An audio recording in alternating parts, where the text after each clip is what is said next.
Madam ಹೇಳಿ, ನಿಮ್ಮ ಏರಿಯಾದಲ್ಲಿ ಬಾರ್ ಓಪನ್ ಆಗ್ತಾ ಇದೆ, ಲಾಡ್ಜ್ ಅಂತ ಹೇಳ್ಬಿಟ್ಟು ಬಾರ್ ಓಪನ್ ಹೌದು, ಲಾಡ್ಜು ಅಂತ ತಗೊಂಡಿರೋದು, ಈಗ ಬಾರ್ ಅಂತ ಹೇಳ್ತಾ ಇದ್ದಾರೆ. ಖಂಡಿತ ನಾವು ಯಾವುದೇ ಕಾರಣಕ್ಕೂ ಇದು ಬಾರ್ ಇಲ್ಲಿ ಓಪನ್ ಹಾಕಕ್ ಬಿಡೋದಿಲ್ಲ. ಬೇಕಾದ್ರೆ ನಾನು CM ಹತ್ರ ಬೇಕಾದ್ರೂ ಹೋಗಿ ನಾನು ಫೈಟ್ ಮಾಡ್ತೀನಿ ಹೊರತು, ಇಲ್ಲಿ ಜನ ಇರೋದು ಏರಿಯಾ, ಇಲ್ಲಿ ಮನೆಗಳಿದೆ, ಹೆಣ್ಮಕ್ಳು ಓಡಾಡ್ತಾ ಇರ್ತಾರೆ.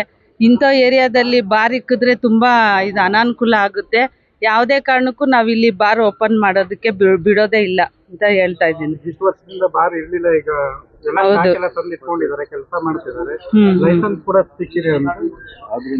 ಆದ್ರೂನು ನಾವು ಬಿಡೋದಿಲ್ಲ. ಈಗ ನಮ್ಗೆ ಅಫಿಷಿಯಲ್ ಆಗಿ ನಿನ್ನೆ ಗೊತ್ತಾಗಿದೆ ಇವ್ರಿಗೆ ಲೈಸೆನ್ಸ್ ಸಿಕ್ಕಿದೆ ಅಂತ. ಆದ್ರಿಂದ ಇವತ್ತಿಂದ ನಾವು ಎಲ್ಲಾರ್ದು ಲೆಟ್ರೆಡ್ ಹಾಕಿ, ನಾನು ನಮ್ದು ಜಿಲ್ಲಾಧ್ಯಕ್ಷರದು ಲೆಟ್ರೆಡ್, ನಂದು ಮಾಜಿ ಕಾರ್ಪೊರೇಟರ್ ಲೆಟ್ರೆಡ್, ನಮ್ಮ ಸಂಘದವ್ರದ್ದು, ಇಲ್ಲಿ ಲೋಕಲ್ ಜನದ್ದು ಎಲ್ಲಾರ್ದು ಸಿಗ್ನೇಚರ್ ತಗೊಂಡು ನಾನೇ ಖುದ್ದಾಗಿ ಹೋಗಿ CM ಹತ್ರ DCM ಹತ್ರ ಮಾತಾಡಿ ಇದನ್ನ ಕ್ಯಾನ್ಸಲ್ ಮಾಡಿಸೋ ಜವಾಬ್ದಾರಿ ನಾನು ತಗೊಳ್ತಾ ಇದ್ದೀನಿ. ಓಪನ್ ಮಾಡ್ಸಕ್ ಬಿಡೋದಾಗಲ್ಲ. ಇಲ್ಲ, ಬಿಡೋದಿಲ್ಲ.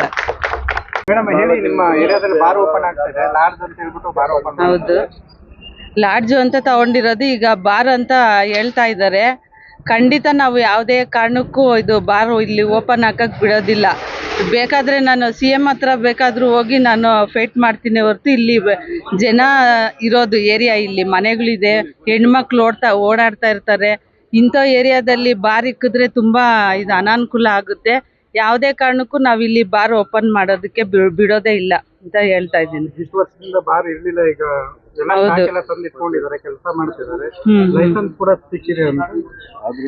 ಆದ್ರೂನು ನಾವು ಬಿಡೋದಿಲ್ಲ. ಈಗ ನಮ್ಗೆ ಅಫಿಷಿಯಲ್ ಆಗಿ ನಿನ್ನೆ ಗೊತ್ತಾಗಿದೆ ಇವ್ರಿಗೆ ಲೈಸೆನ್ಸ್ ಸಿಕ್ಕಿದೆ ಅಂತ. ಆದ್ರಿಂದ ಇವತ್ತಿಂದ ನಾವು ಎಲ್ಲಾರ್ದು ಲೆಟ್ರೆಡ್ ಹಾಕಿ, ನಾನು ನಮ್ದು ಜಿಲ್ಲಾಧ್ಯಕ್ಷರದು ಲೆಟ್ರೆಡ್, ನಂದು ಮಾಜಿ ಕಾರ್ಪೊರೇಟರ್ ಲೆಟ್ರೆಡ್, ನಮ್ಮ ಸಂಘದವ್ರದ್ದು, ಇಲ್ಲಿ ಲೋಕಲ್ ಜನದ್ದು ಎಲ್ಲಾರ್ದು ಸಿಗ್ನೇಚರ್ ತಗೊಂಡು ನಾನೇ ಖುದ್ದಾಗಿ ಹೋಗಿ CM ಹತ್ರ DCM ಹತ್ರ ಮಾತಾಡಿ ಇದನ್ನ ಕ್ಯಾನ್ಸಲ್ ಮಾಡಿಸೋ ಜವಾಬ್ದಾರಿ ನಾನು ತಗೊಳ್ತಾ ಇದ್ದೀನಿ. ಓಪನ್ ಮಾಡ್ಸಕ್ ಬಿಡೋದಾಗಲ್ಲ. ಇಲ್ಲ, ಬಿಡೋದಿಲ್ಲ.